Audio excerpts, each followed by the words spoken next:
So going back to our list, we are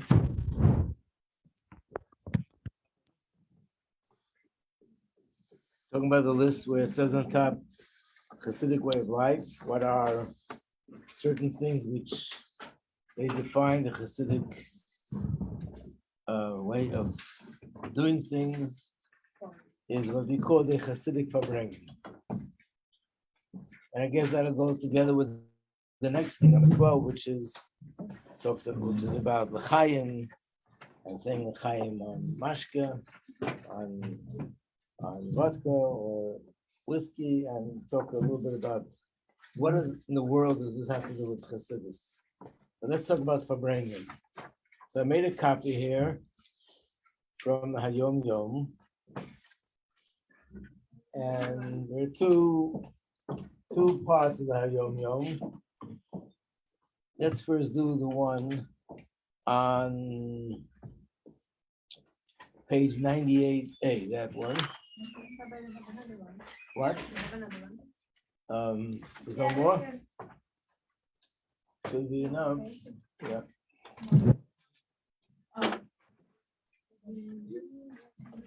Malka, you could look up your Hayom Yom. It's like what? Hayom Yom of today? Yeah, 24th of Sivan.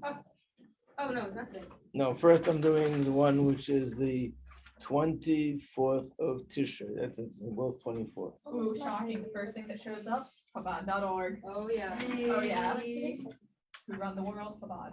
24th of Tishrei. Just miss the Rabbi. So it says like this. Let's read what it says. So a public Farbrengen in general, and a Shabbos, or Mitzvah Shabbos in particular, is one of the foundations, not just one of the details, but a foundation in the ways of Chassidim and Chassidus. But having a Farbrengen Matzah Shabbos is what you said? It is an opening and entryway, not exactly, to the fundamental mitzvah of Avos Yisrael. At the great majority of Farbrengen, the principal speakers demand of the participants to improve their conduct and practices, to designate times for the study of Chassidus and keep those times diligently, and that their study be directed to learning and fulfillment. The general concept and method of reproving another is well explained in the Maimer, the Im Ruach HaMoshel. Every Chassid would do well to learn it thoroughly and take it deeply to heart. I'll soon explain. But this reproving and Farbrengen is only for such matters that will not cause any embarrassment whatsoever. This has been the way since the earliest days. One reproved another with love and deep affection. So, first of all, let's look at those words where it says that having a Chassidic Farbrengen is one of the foundations of Chassidic way of life. And in fact, it is part of Avos Yisrael. In fact, you might remember when we started this class, Chassidic way of life, I made a list of 8 things that are Chassidic way of life. And somebody raised the question, how come one of them is not Farbrengen? And in fact, if you look here, makes the question even stronger. It says Farbrengen is one of the foundations of Chassidic way of life. And maybe it should be on the list. But the reason why I didn't put it on the list is because, like it says here, Farbrengen is an expression of Avos Yisrael. What is the Farbrengen? Or at least what is it supposed to be? It's supposed to be where Chassidim come together. And of course, there's Farbrengen, men come together with men and women come together with women. And the idea is that the gathering together is in a way that we're here to strengthen each other and to enhance each other's service to Hashem, and in general, to give strength to each other in everything in life, which means, I think we can say, and maybe that's where it comes from, today, what's very big in the secular world is group therapy, which is really, in a certain sense, the same thing, that a group of people are hurting in a similar way, whatever it may be, and they're all sharing. It's very strengthening. They give support to each other. It's very helpful. And that's just simply because they're all discussing the same subject. and you hear other people talk about it, and you realize you're not alone. There are other people in the same situation. But a Chassidic Farbrengen is much more than that. It's not just that, oh, we are all dealing with the same subject. It's called the Yetzer Hara, the Nefesh Bahamas. But it's also the union of Avos Yisrael, that everyone is there with Avos Yisrael to help one another and to give support to one another. And we can do this together, because the general rule is that when two people do things together, they can do much more than when I do it on my own. Amen. I like how you said that, and then you said a bracha, so we could say amen. You see Half that? circle. Very good. Good Perfect. stuff. Perfect commentary on my very thought out actions. So the Rashi in Chumash, Rashi says it in reference to Parsha Shlach. Rashi says, and from the Gemara, that even physically, when two people lift something together, and actually they can lift more than they can lift on their own. But I would expect that one person could lift something that weighs, let's say, 20 pounds. The other person also has the strength to lift something that weighs 20 pounds. So together they could lift 40 pounds. So Rashi says, no, together they can lift 60 pounds. Where did the other 20 pounds come from? The fact that the two forces merged brings them new energy that they each don't have as individuals. So when people get together, I have my strength that I contribute to the pot, you have your strength, and the fact that we're merging adds something new completely. And actually the Gemara gives this very specific number. It's a third, more than they would do each one separately. So the same is also spiritually. When two people carry something together, spiritually, they're discussing how to deal with a certain issue, how to strengthen our emunah, how we could be more besimcha, how we should be more inspired by Pesach or Shavuos or Rosh Hashanah or Lag Bomer. They come together, they're dancing together, they're learning together. And Farbrengen is basically speaking about how to deal with all these things that we do together in a spirit of Avos Yisrael. Then it has a tremendous effect. And I should have made a copy of that also. Maybe I'll bring it tomorrow. There's another very powerful thing about Chassidic Farbrengen. This story is actually printed in the back of the Siddur.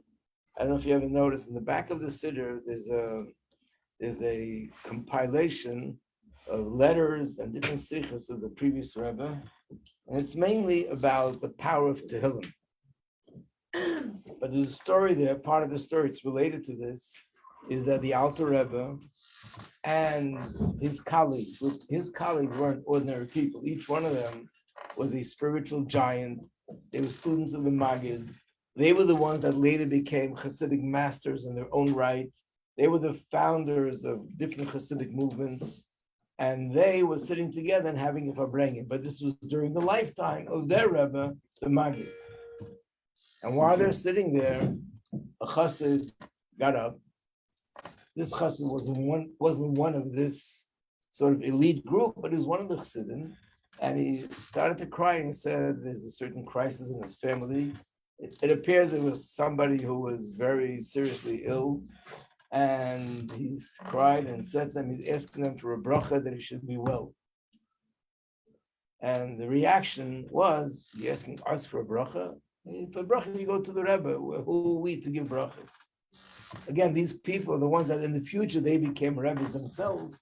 But in their humility, they said, who are we to come give brachas? That's number one, humility. And the second thing is, being that they were in the Rebbe's courtyard, they probably felt that it was inappropriate of them to do something like giving a bracha in the presence of the Rebbe, as if they would be displaying their own level of leadership.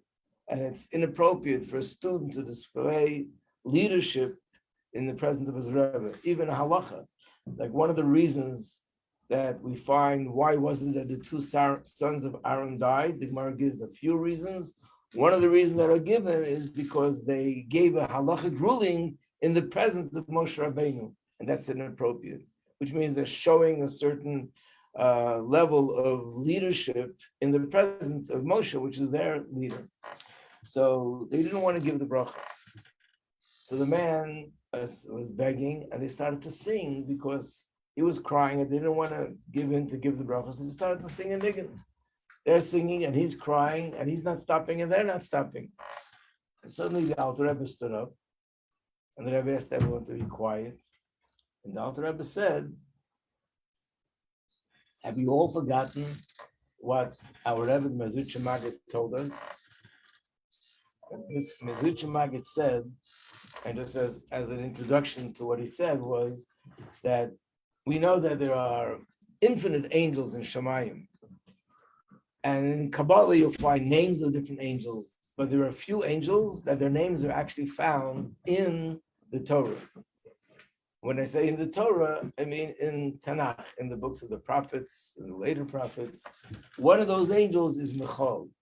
There's a pasuk where it says, and your ministering angel that's in charge of the Jewish people, his name is Michal. What is this function? Michal is the one who is the advocate for the Jewish people. In other words, there's a heavenly court, and the Jewish people are judged. And just like down here on earth, there's an advocate, there's a lawyer that defends, and there's a lawyer that prosecutes. Up there, there's also a prosecuting angel, that's the Satan. And there's a defending angel, and that's Michal, Malach Michal. You can imagine, this is the angel who's sort of in charge of defending the Jewish people, his greatness. So the Alter Rebbe said these words that the Mazucha Maggid told us, that when Chassidim give a bracha in a spirit of unity and brotherhood and Abbas Yisrael, it's much more powerful than what the angel Michal could do up there in the spiritual realm. And after he said that, they all stood up, they gave the bracha, and naturally the person got the bracha that he needed. So a Farbrengen is something which is very precious to Hashem. We know that Hashem has many different titles. Hashem is our shepherd, Hashem is our father, sometimes he's our mother, sometimes he's our brother, sometimes he's our king, and sometimes he's our teacher. There are different names to Hashem. There are psukim, places in the Torah where Hashem is referred to as our teacher because he gave us the Torah. He's referred to our shepherd because he leads us in a loving way. He's our father because he's the one who created us. He's our king. He gave us all the rules that we have to live by and the commandments. But so in this context of Hashem being our father, it says there's nothing more precious to parents, nothing that gives them more joy and deep, profound pleasure than to see that their children are living peacefully together with each other. This is in fact the reason why we started davening with saying V'hafta l'reicha kamocha. I accept upon myself V'hafta l'reicha kamocha. Why do we say that as an introduction to davening? Because we're going to daven to Hashem, and we're going to ask Him to fulfill our needs. So before we do that, we want to give Hashem pleasure. The greatest pleasure we can give Him is to show Him that His children are united. And therefore, we start off with saying Hareini mekabel olai. So this is so precious to Hashem that therefore, and if I bring when you ask for bracha for someone, it has tremendous power, more power than this malach, this angel in heaven would have in order to accomplish this thing. So this is what. So basically, Chassidic Farbrengen is by definition Abbas Yisrael, where people are getting together in a way where they care for each other and they display love for each other. Then he talks about sometimes there's different kinds of Farbrengen. There's certain Farbrengens where people who are all in the same position are just sitting together and having a Farbrengen.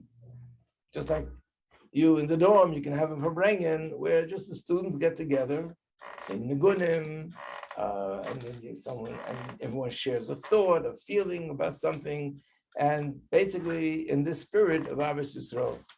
There's another kind of Farbrengen where you have a mashpia, which means someone who is leading the Farbrengen. And this is a person who's maybe a teacher of students, and he has a Farbrengen with his students or the people that are under his influence to inspire them, to guide them, to make sure they're doing things in the correct way. So he says, even when that happens, and even when at a Farbrengen, one person points out something to the other person, it's done with the greatest sensitivity and love, and it's done in a way which is with deep affection, not chas v'shalom, offending anyone, hurting anyone's feelings, or embarrassing someone. And if you do see that happens, how could it be? The answer is they're doing something wrong. Very simple. It's not the way it's supposed to be. It's supposed to be in a way that everybody walks away uplifted, everybody walks away inspired.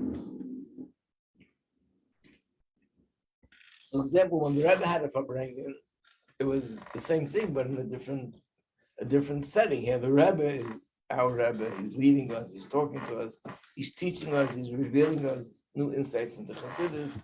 But when you have a Farbrengen with someone who's not a Rebbe, it's not so much that he's revealing great deep insights, sharing thoughts, sharing stories, saying things that will be inspiring. Yeah.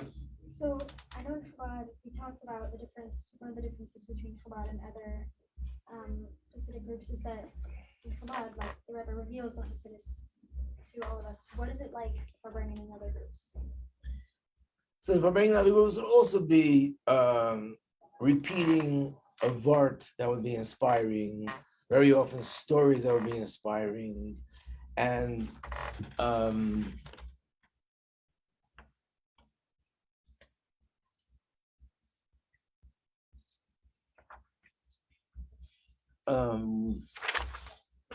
one of the things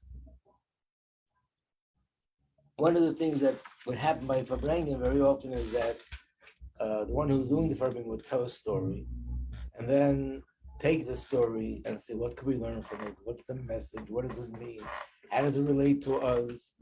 And everyone knows when you hear a story, it has certain pleasant feeling when you hear a story, and also the message stays with you longer because somehow a story sticks to our head better than a lecture. It just works that way. So tell a story about a Rebbe, tell a story about a Chassid, what Chassidim did, how the Chassidim lived, how the Chassidim davened. The whole purpose was to walk away inspired. We need inspiration. There was once there was a sikha somewhere where it also says that a Farbrengen uses the term lachluchis, which means like the moisture, using the analogy of when you want to build a building, you have to have bricks. But you can't put one brick on top of the other brick. That won't hold the building. It has to have cement. How do you make cement? With water. Without the water, it's not going to stick together. It's not going to hold together. So basically, you learn Chassidus, you learn Halacha, you learn Gemara, do everything that a Yid is supposed to do. And the Farbrengen is that water, so to speak, that just brings everything together, brings the people together, and brings everything you learn together, that it should stick and it should inspire you and lead you in your life. So again, and the Farbrengen is usually not limited only to a speaker. Very often people sit, someone tells a story, I heard this, someone tells them what they heard, something they heard from the Rebbe, about the Rebbe, they heard about a chassid, they heard about someone who did something out of the ordinary, and you can learn from it. And that's Abbas Yisrael. We're there to help each other be more inspired. And just to understand a little bit how valuable this is, there's a sikha, the Frierdiker Rebbe, who he tells the story that the Tzemach Tzedek, who was the Tzemach Tzedek? He was the third Rebbe of Chabad. And who was he? He was the son-in-law of the Mittler Rebbe. And he was the son-in-law and nephew. The Mittler Rebbe was his uncle, his mother's brother. And Mittler Rebbe was his father-in-law. The Alter Rebbe was his grandfather. And later he became the third Rebbe. So one time he was talking to one of his children, and with tears in his eyes, literally crying. And he said, it's 50 years since they had the opportunity to sit by a Chassidic Farbrengen amongst Chassidim. Why? Because once he got a little bit older and they realized who he is, and he's the son-in-law, the Mitzvah Rebbe, the grandson of the Alter Rebbe, and he became more mature and older, people respected him. And when he came, like, okay, he didn't have the opportunity just to sit amongst everybody else, share together with everybody else, because they gave him all this honor. So why is he crying? But that's what he meant to say, that you don't understand how precious it is to be able to be by Farbrengen. He used the term that, in a sense, it's like just like a mikveh purifies a person, a farbrengen purifies a person, lifts us and lifts us to a different place. And unfortunately, sometimes people look at it, I'm just wasting my time. What am I doing? I'm not learning, I'm not covering any more ground, just sitting. This one says, that one says. But it's something that one needs to really appreciate much, much more. That there's a certain strength. I heard this from older Chassidim. When I was growing up, we still met a lot of Chassidim who were in Russia, and those are the ones who were keeping Yiddishkeit underground. Every day in their life was a danger, and yet they had Mesiras Nefesh to have it for brain. I can understand Mesiras Nefesh to eat kosher, Mesiras Nefesh to teach Torah to children, because that's how they're going to survive. You have to have Mesiras Nefesh to have it for brain. And I remember hearing from some of the younger guys that came out of Russia, they said when they had it for bringing, very few people knew about it. They were afraid to publicize it. Because in Russia in those days, if 3 people came together, that's it. They get arrested. That means they're planning to overrun the government, to make a revolution. Why would 3 people get together? So, and for bringing was a dangerous thing to do. They had to do it very quietly, go in some basement somewhere in a cellar and do that. But they didn't want the younger crowd. They just didn't want it to spread, because you don't know, in those days, unfortunately, there were even Jews who were informers. So these Bachram said that we knew already who goes to the Farbrengen. We kept an eye on him. And when we saw this guy leaving, and it was Yutas Kista, we just followed him behind. We saw where he's going. We went into that place, knocked on the door, and we got to the Farbrengen. So why did they have Mesiras Nefesh? Because they said the thing that gave them the most strength under those difficult circumstances were the Chassidic Farbrengen, getting together with friends and having that warm atmosphere of Farbrengen, sharing things was so strengthening. That's what brought it all together. That's what gave them the strength. And it's a lot of stories about Farbrengens. There's even a story with the Tzemach Tzedek about someone that he needed a big bracha in his life, and the Tzemach Tzedek, and this was a man who was not a chassid, but his wife was the daughter of a chassid. So he lived amongst the chassidim, but he himself didn't really take on to become a chassid. And he needed a big bracha for something, and he went to the Tzemach Tzedek, and the Tzemach Tzedek asked him, "Do you participate in the Chassidic Farbrengens in your city?" He said, "No, he feels that it's a waste of time. He'd rather sit and learn during that time." So for Tzemach Tzedek told him, the bracha that you need, if you'll go to a Chassidic Farbrengen, then you'll get the bracha. And he brought some sources to support those words. And he went to Chassidic Farbrengen and he got the bracha. And after a while, he stopped going again. And again, he needed the bracha. And again, he told him Chassidic Farbrengen. So there is a certain power to it. And what happens in the Chassidic Farbrengen? So yes, people share things, but you also sing nigunim. A nigun is something also very powerful.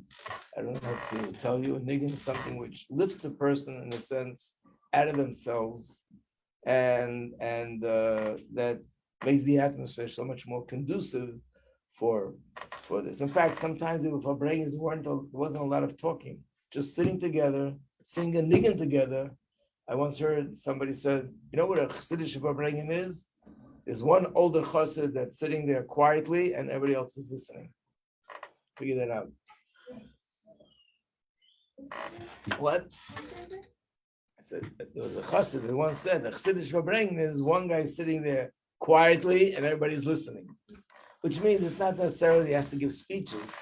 It was just observing somebody or just sitting together and singing and everybody has their thoughts. It creates a certain warm atmosphere that you are able to just receive that way. But of course, it's much better when you share and you talk about certain things.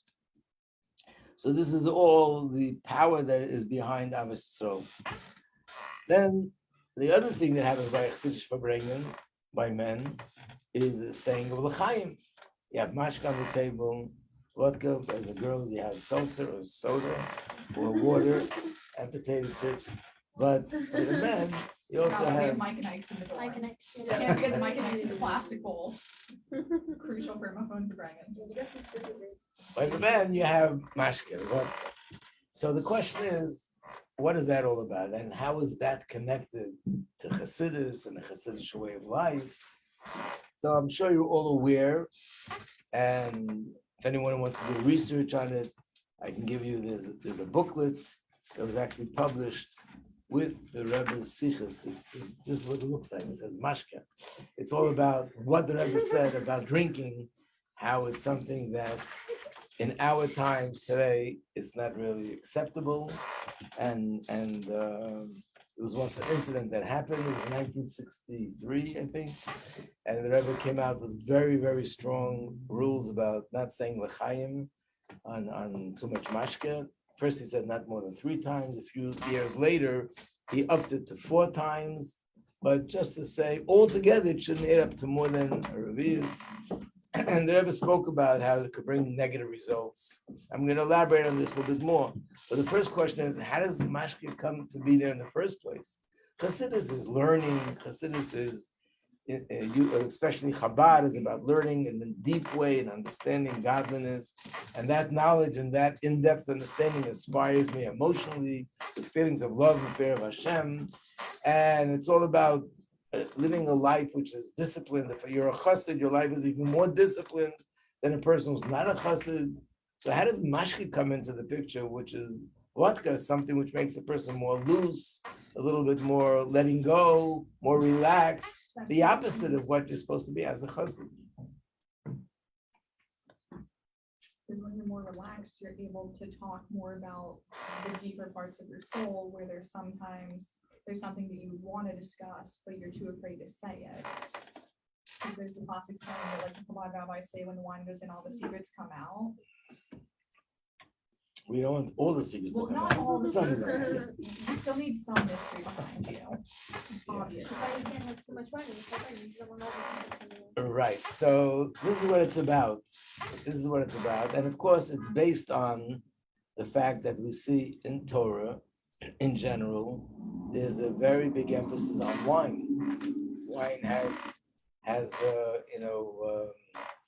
alcohol in it. Mashke has alcohol in it. There is a similarity, a connection between the two. But look, wine is connected to holiness. Shabbos, you sanctify it with wine. Yontiv, you sanctify it with wine. Pesach, you drink 4 cups of wine. Iyar Navi comes to your house. What do you offer him? Wine. You have a wedding at a chuppah. What do you drink? Wine. What is this business with wine being every day? In the Beis Hamikdash, the holiest place in the world, one of the main services was to pour wine down the mizbeach, but while you bring a carbon, it's called nisach hayayin. So from that, we'll be able to understand where wine fits into the picture. For that, we'll understand where mashke fits in the picture. But then we'll also understand why today it's unacceptable as it used to be. And believe that to be continued tomorrow. All right. Yeah. You me too, Rabbi. Spring allergies, can you take allergy medication on Shabbos? Sorry. It depends how it affects you. It affects you in a severe way, yes. You can take Tylenol or aspirin or other things to get the headache. They can't function. Yeah, It's not that severe, but it affects on Shabbos. That's a thin line. I don't know. The halacha rabbi to answer that question. But I think I once heard from someone said if it's that bad that I have to lay down in bed, for sure you're not. If it's something not so severe, but I know for me, let's say that this puts me into a rotten mood, and that's not good for me.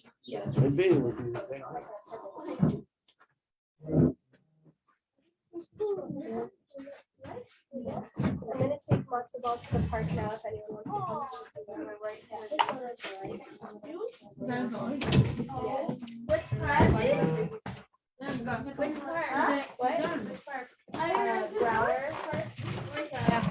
It's